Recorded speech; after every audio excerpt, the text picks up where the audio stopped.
𝐿 Oh yeah. Killing it, baby. Where you going? Where you going, bro? I'm right behind you. Rogue agent. Nearby rogue agent killed. Nearby rogue agent killed. Vital signs critical. Critical is rogue agent eliminated.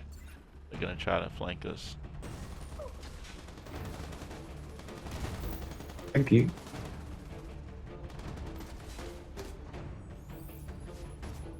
Oh, he's right there.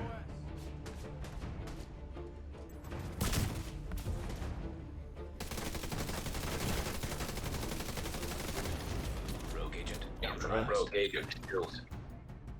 I swear, people act like there are not skills in this game, so they play as if I'm not gonna use skills on them.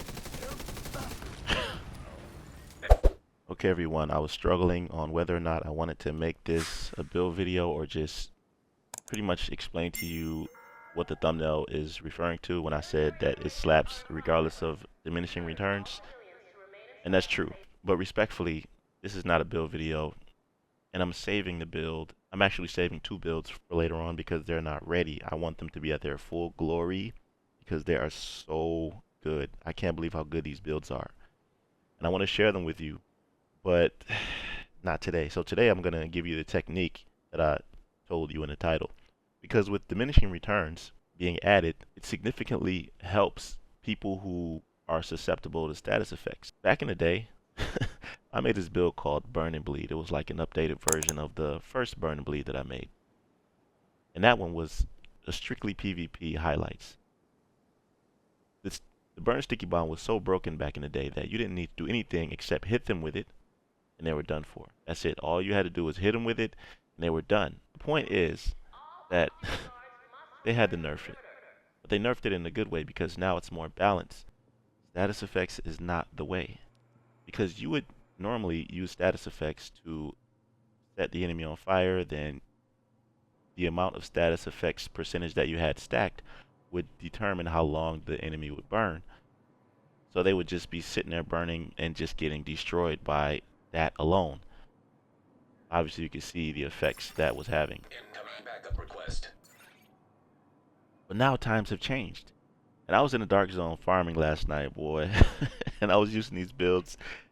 And at first I'm like, okay, I hope this works because I'm not using Fox's Prayer. I'm not using Contractor's Gloves. Believe it or not, usually when I make these kinds of builds, I'm like, I have to use the Contractors and Foxes. That's the only way I'm going to get the most damage out of this. But that's not true. And the only way to know that is if you actually step outside the box and use certain builds and certain gear or brand sets to explore, and then you'll see the full glory of what you're coming out with. So anyway, let me get to the point, okay? Status effects are no longer the secret sauce when it comes to using the Burn Sticky Bomb or any other skill for that matter. By the way, this is just a build I slapped together. This is not the build that I was using in the gameplay. This is actually an iteration to the last 45 build I uploaded like last week or something like that. And it has the explosive sticky bomb. But if you go to the Burn Sticky Bomb right here, it's significantly less, especially since the explosive sticky bomb has explosive damage rolled on the build, so of course that's going to be more. You could pretty much one-shot people with this or almost one-shot them. This one is different. It's less, like 300k, right? But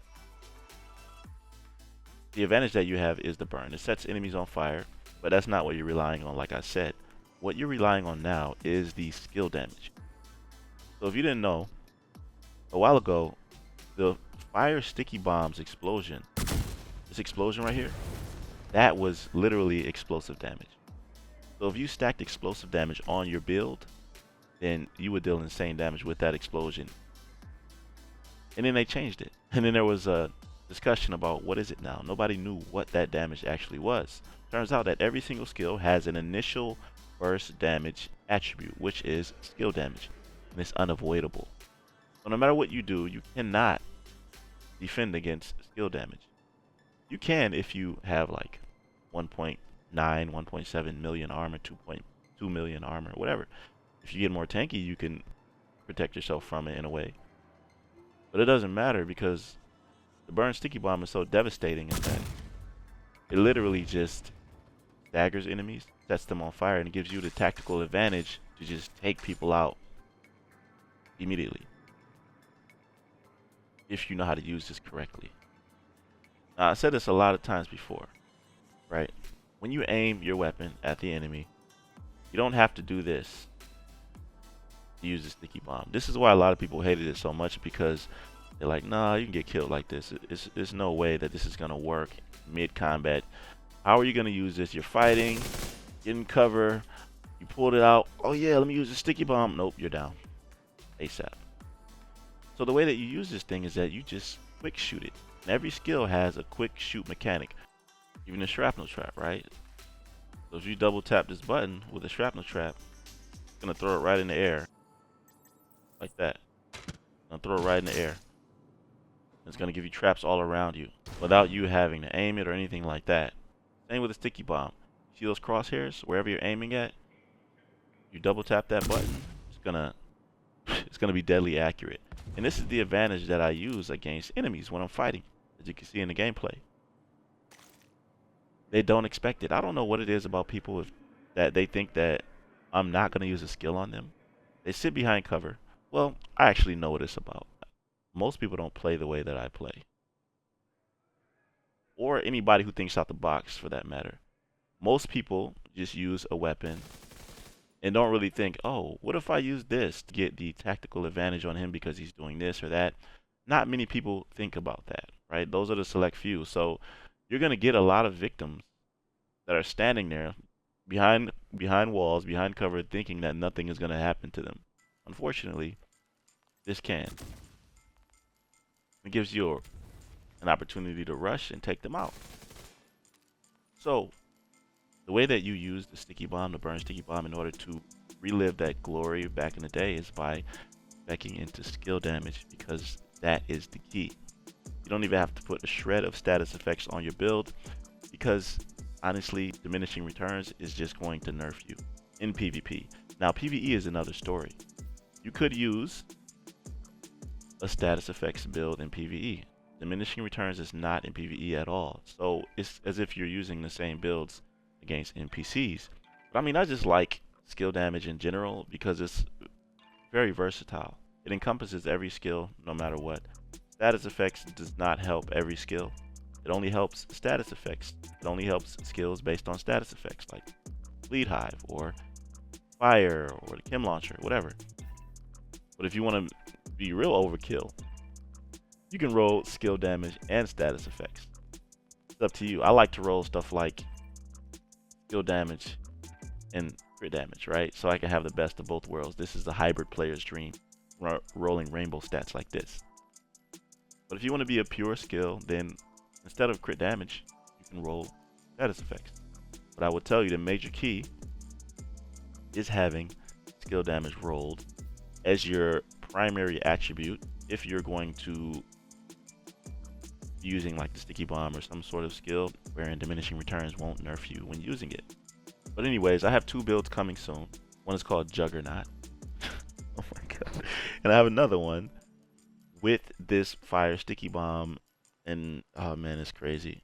I can't wait to show you guys because I'm really happy to be out of the grasps of Fox's prayer and contractor's gloves. You know, when I make counter builds or when I promote builds with the intention of countering other builds, sometimes I use what the meta players are using, like Foxes and contractors. And I don't want to be that way. I want to be a complete outlier in that regard. I want to be a rebel in that regard. I want to just completely counter them in every sense of the word. So not using Fox's prayer and contractor's gloves is really liberating, especially when you consider going against 1.8 million armor striker builds. Then players with 1.6 million armor, Fox's contractors, and unbreakable builds. Or you're going against those crazy sniper builds that use those bulwark shields. I went against all of that in the Dark Zone and was destroying everybody comfortably. I'm telling you, I've never really felt this comfortable in the PvP. Maybe I have, but it was more so at a distance when I'm using a skill to zone that player in me. But this one, I'm all in your face. I could literally go toe to toe with anybody. So stay tuned for those. I just wanted to bring this to your attention. I hope it helped. Oh yeah, and I have something special coming up for my members. For a long time, I've had day one members on my YouTube channel. And because of my schedule, my work schedule, I'm very busy and I don't have much time. So the people who support me are supporting me out of the kindness of their heart, and they know that this is my passion, so I appreciate y'all, and you know who you are. So as a token of my appreciation, I'm going to start uploading videos, early access, and I'm going to have a PvPvE Masters class where I discuss the secrets that I use and the techniques that I use to get the advantage against opponents that they never expect. And I've never uploaded videos like this. I only upload build videos about builds that I use, but I don't go into great detail about my techniques and the way that I get the advantage on players.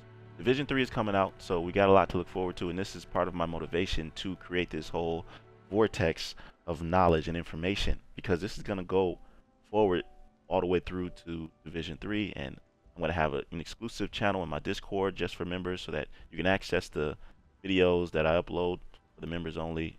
We could sit in there and chat. You can give me ideas. It's going to be crazy. But anyways, that's it for this video. Let me know what you think about this down below. By the way, this 𝒉𝒆𝒍𑒑𝒔 outfit is pretty fire. It's actually one of the things that motivated me to make this video. Anyways, let me know what you think about this down below. If it helped you out in any way, I appreciate a like on the video. Subscribe to my channel if you're new here. I'll see you in the next one, fam. You're right out.